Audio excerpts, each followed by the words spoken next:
یہ احد پہاڑ کیسا پہاڑ ہے؟ نبی پاک صلی اللہ علیہ وسلم آپ فرماتے ہیں کہ جنت کا ایک دروازہ وہ احد پہاڑ کے اوپر ہے.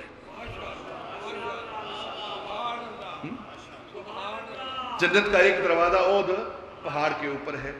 اور اگر ہم اس کا مطالعہ کریں، دیکھیں، مکے کے اندر بہت سارے پہاڑ ہیں. ایک پہاڑ کا نام جبل احد ہے اور دوسرے پہاڑ کا نام جبل عیر ہے.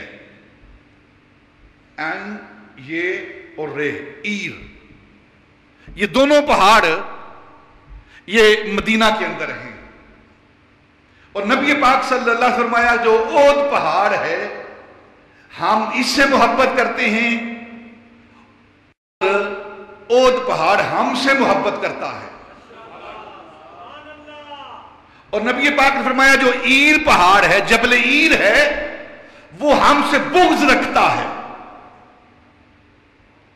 وہ ہم سے بغض رکھتا ہے. اور پھر آپ کے نبی پاک نے یہ نہیں فرمایا ہم بھی اس سے بغض رکھتے ہیں، یہ نہیں فرمایا آپ نے. آپ نے بس اتنا ہی فرمایا کہ عیر پہاڑ ہم سے بغض رکھتا ہے، کیونکہ نبی کی یہ شان نہیں کہ اس کے سینے کے اندر بغض ہو، اس کے اندر کینہ ہو. یہ تو عام انسان کے اندر اگر کینہ بغض ہو تو وہ کامل نہیں ہوتا. ہمارا نبی تو وہ نبی ہے جو انسان کامل ہے، انسان کامل ہے. اب بغض اور محبت کا تعلق دل کے ساتھ ہے، زبان کے ساتھ نہیں ہے. ہمارا نبی تو وہ ہے اگر پتھروں کے دلوں کے اندر بھی، جو دلوں سے پاک ہیں، جن کے دل نہیں ہوتے، اگر ان کے دلوں کے اندر نبی کی محبت ہو تو نبی ان کے پتھروں کی محبت کو جانتا ہے. اگر پتھر نبی سے محبت کرے نا تو نبی پتھروں کی محبت اپنے ساتھ جانتا ہے. اور اگر بندہ مومن کو نبی سے محبت کرے تو پھر نبی کو علم کیوں نہیں ہے؟ اور اگر کوئی پتھر نبی سے بغض رکھے تو نبی اس کو بھی جانتا ہے. اور اگر کوئی مولوی بغض رکھے تو اس مولوی کو نبی پاک کیوں نہیں جانتے؟ بے شک وہ یہ عقیدہ رکھے کہ نبی کو دیوار کے پیچھے کا علم نہیں. اسی لیے اس طرح کے عقیدے رکھتے ہیں نا وہ کہ کہیں ہمیں نبی جان نہ لے پہچان، اس لیے ایسے عقیدے رکھو کہ اس کو دیوار کے پیچھے کا علم نہیں. اگر عیر پہاڑ بغض رکھے نبی وہ بھی جانتا ہے، احد پہاڑ محبت رکھے نبی وہ بھی جانتا ہے.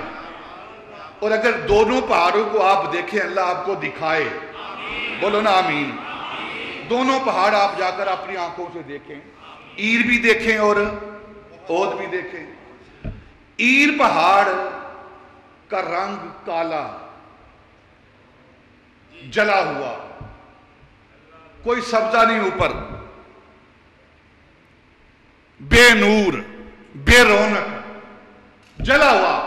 اور زیادہ فاصلہ نہیں ہے، زیادہ فاصلہ، ایک ہی شہر ہے، ایک ہی شہر ہے. دو پہاڑ ہیں، جبل عیر ہے، جبل عیر جلا ہوا، سیاہ رنگ، بے نور، بے رونق.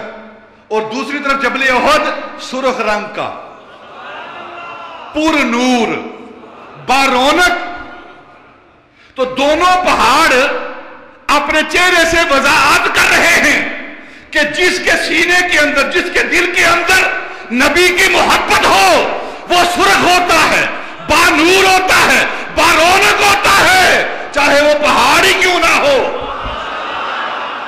اور جس سینے میں بغض ہو، نبی کا بغض ہو، چاہے وہ مولوی ہی کیوں نہ ہو، اس کا چہرہ بے رونق ہوتا ہے.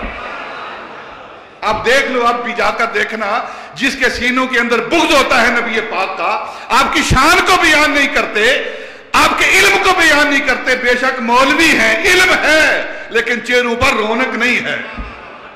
یہ چہروں پر رونق جو ہے یہ محبت مصطفیٰ کی ہے، اور یہ اہل سنت کے علماء کے چہروں پر ہے.